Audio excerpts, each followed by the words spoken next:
Hi guys, মই অংকুৰ আৰু মই এজন ই-কমাৰ্চ চেলাৰ হয়। মই এমেজন, মিছ', ফ্লিপকাৰ্টত মই অনলাইন চেলিং কৰোঁ। আজি মই আপোনালোকক দেখুৱাম যে আপোনালোকৰ যেতিয়া ফাৰ্ষ্ট অৰ্ডাৰ আহিব, সেই ফাৰ্ষ্ট অৰ্ডাৰটো আপোনালোকে কেনেকৈ প্ৰচেছ কৰিব। প্ৰথমতে আপুনি চাব পাৰে, ইয়াত যেতিয়া মোৰ নতুন একাউণ্ট আছিলে, উইদাউট GST মই খুলিছিলোঁ আৰু এইটোত মোৰ আহিছে আজি ফাৰ্ষ্ট অৰ্ডাৰ চাওক প্ৰচেছ ইয়ৰ অৰ্ডাৰ কংগ্ৰেচুলেশ্যন বুলি লিখা আহিছে।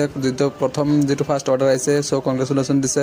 ইয়াত আপুনি চাব পাৰে পেণ্ডিং অপশ্যন যাব, পেণ্ডিং অপশ্যনত যোৱাৰ পিছত ইয়াতে একচেপ্ট অপশ্যন আছে। ইয়াতে একচেপ্ট কৰি কিনে ইয়াতো একচেপ্ট অৰ্ডাৰ ক্লিক কৰি দিব।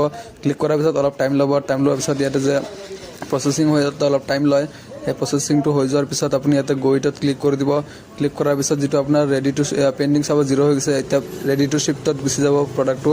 এতিয়া ৰেডি টু শ্বিফ্টত গৈ কিনে আপুনি চাব পাৰে, ইয়াতে মোৰ 29 জানুৱাৰীত মোৰ ডেলিভাৰী আছে। চ' মই আজি হৈছে 28 তাৰিখ। মই এতিয়া একচেপ্টত ক্লিক কৰি কিনে মই প্ৰচেছ কৰি দিলোঁ। প্ৰচেছ কৰাৰ পিছত চাব পাৰে লেবেলটো জেনেৰেট হৈ গৈছে। তো এতিয়া লেবেলত ক্লিক কৰি কিনে মই এতিয়া যিটো লেবেলটো প্ৰিণ্ট হয়, সেই প্ৰিণ্টটো মই ওলাই ল'ম। এতিয়া চাব পাৰে মোৰ যিটো ফাইল আছিলে ডাউনলোড ফাইল, সেই মই ডাউনলোড ফাইলত গ'লোঁ। ডাউনলোড ফাইলত যে ক্লিক কৰি কিনে মোৰ যিটো প্ৰডাক্ট আছিলে, সেই প্ৰডাক্টটো আহিছিলে, অৰ্ডাৰ আহিছিলে বাক্সা ডিষ্ট্ৰিক্টৰ পৰা, অসমৰ বাক্সা ডিষ্ট্ৰিক্টৰ পৰা যিটো অৰ্ডাৰ আহিছিলে, সেইটো মই এতিয়া প্ৰিণ্ট দি দিম। চাব পাৰে মই প্ৰিণ্টত ক্লিক কৰাৰ পিছত মোৰ যিটো প্ৰিণ্টাৰ আছিলে, সেইটো মই অন কৰি দিলোঁ। অন কৰাৰ পিছত মোৰ যিটো প্ৰিণ্ট আউট আছিলে, সেইটো এতিয়া লাহে লাহে ওলাই যাব। মোৰ যিটো অৰ্ডাৰ আহিছিলে, সেয়াৰ মই প্ৰিণ্ট আউটটো ওলাই ল'লোঁ। চাব পাৰে মোৰ আহিছিলে এইটো বাক্সা ডিষ্ট্ৰিক্টৰ পৰা আহিছিলে, অসমৰ বাক্সা ডিষ্ট্ৰিক্টৰ পৰা যিটো অৰ্ডাৰ আহিছে, সেই অৰ্ডাৰটো মই এতিয়া প্ৰিণ্ট আউটটো ওলাই ল'লোঁ। ওলাই লোৱাৰ পিছত মোৰ যিবিলাক বাকী বস্তু আছিলে, সেইটো মই এতিয়া প্ৰিণ্ট আউটটো যিটো ছাইডৰ যিটো এক্সট্ৰা পেপাৰখিনি মই কাটি ল'ম। কাটি লোৱাৰ পিছত ইয়াৰ যিটো মিছ'ৰ ব্ৰেণ্ডেড পলি বেগ আছে, সেই পলি বেগটো লৈ আহিছোঁ। আৰু এই চাব পাৰে এই বটলটো আহিছিলে মোৰ আজি অৰ্ডাৰ।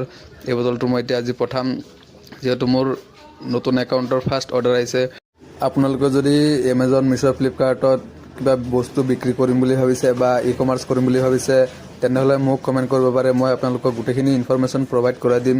আপোনালোকে GST সহকাৰে কৰিব পাৰে বা GST নাথাকিলেও আপোনালোকে বস্তু বিক্ৰী কৰিব পাৰে বা ই-কমাৰ্চ কৰিব পাৰে। তেনেহ'লে মোক কমেণ্ট কৰক, মই আপোনালোকক গোটেইখিনি বস্তুৰ যিটো প্ৰচেছ হয়, মই গোটেইখিনি ইনফৰমেশ্যন আপোনালোকক প্ৰভাইড কৰাই দিম। চ' গাইজ, যিহেতু এইটো এটা পানী বটল হয়, চ' আৰু এইটো প্লাষ্টিকৰ প্ৰডাক্ট হয়, তো এইটো কুৰিয়াৰ ছাৰ্ভিচত কোনো ডেমেজ হোৱাৰ কোনো চান্স নাথাকে। চ' সেইটো বাবে মই ইয়াত এক্সট্ৰা যিটো কাৰ্টুনৰ পেকেজিং কৰিছিলোঁ বাকী বস্তুবিলাকত, সেনেকুৱা মই এইটো একো নকৰোঁ। আৰু এইটো এটা আছিলে মোৰ যিটো মেইন একাউণ্ট আছিলে, তাৰ পৰা অৰ্ডাৰ আহিছিলে। এতিয়া গাইজ চাব পাৰে মোৰ দুটা পেকিং যিটো আছিলে মোৰ কমপ্লিট হৈ গৈছে। এতিয়া কুৰিয়াৰ বয় আহিব আৰু পাৰ্চেলটো লৈ যাব। থেংক ইউ ফৰ ৱাচিং।